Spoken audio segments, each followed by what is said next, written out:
She laughed when I gave the tiniest nod sharp free, like I'd confirmed a private joke only she laughed at. She mistook my silence for surrender, my quiet for softness. The overhead light hummed and stuttered, as if the house itself were holding its breath.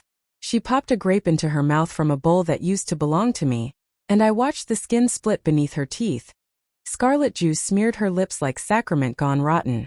"They'll be happy," she said, the words ricocheting against the window pane. Not loud, flat, hollow, the sort of voice that keeps going after it should have stopped. I thought they'll be happy for a little while. I filled one glass of water, set it on the counter, then walked to our daughter's room. The door was ajar by the smallest fraction, as if even it wanted to distance itself from the rest of the house. She sat hunched over crayons, not speaking. When I crouched beside her, she kept drawing. The picture was a garden, but the petals had teeth. I ran my hand through her hair without the intent to console, more to make sure the small person beside me was real, to anchor a memory to touch. Then I left the room. 3 years earlier I had been the one to introduce them all. I built the walkway they would use to cross over me. College fires, late-night laughs, shared cigarettes in the rain. One lingered after the others left. Then two. Then a little crowd who knew the layout of my life better than I ever did. I once laughed with them, thought that meant we were friends. But termites don't hiss. They work quietly until there's nothing left. That night I didn't sleep. I listened as she slept, soft, steady breaths interrupted by a childlike snore. She clutched her phone even in the dark, like a talisman against ghosts who could text back. By dawn I had made a few calls. Not threats, no dramatic scenes, just simple, casual messages. "Could you stop by tomorrow?" Big news. They came, of course, drawn in like moths to a dying light. I poured wine into the glasses we had chosen for our wedding, set the table with too many places, one for every slight, every indifferent shrug. Their laughter ricocheted against the plaster like shrapnel. I smiled and let them drink at their ease. Comfort is how rot begins. She watched me with eyes that didn't question anymore, only scanned. A wife who had rewritten answers alone. The next morning they woke to rooms that weren't theirs. White walls, the flat bleached light of hospitals carrying a scent that tells no lies. Disinfectant and truth. I didn't visit. I didn't need to. The test said what I could not.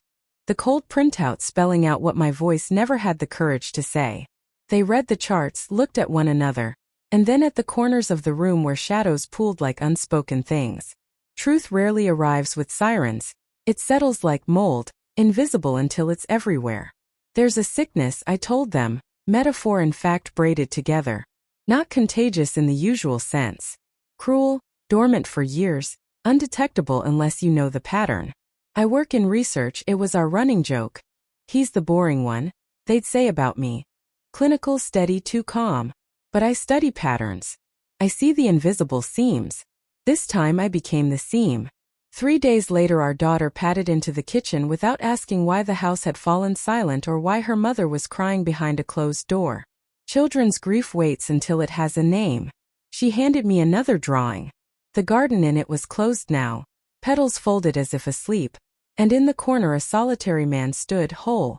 They tell you vengeance is poison, but sometimes it acts like a cure. Not for them, for the one who swallowed his own protests for too long, who watched what he loved be eaten alive and said nothing.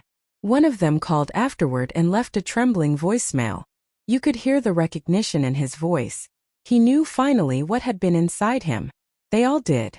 What had lived in them now had a label, and it had my face. I did not gloat. This was not satisfaction. It was relief.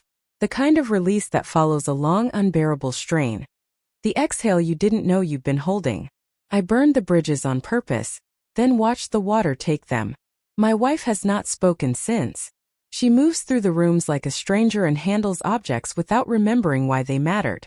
Last night she slept on the floor, closer to the earth, as if the ground might offer steadier support than I ever did.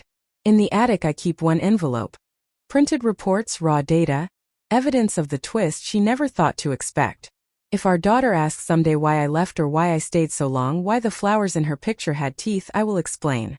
I will tell her that love without respect is like a garden without sunlight, beautiful for a moment, but starving at its core.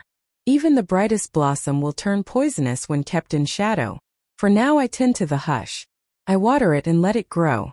Some stories don't erupt into yelling and broken glass. They finish quietly, the last page turning with the softest sound. Silence, it seems, becomes the loudest truth.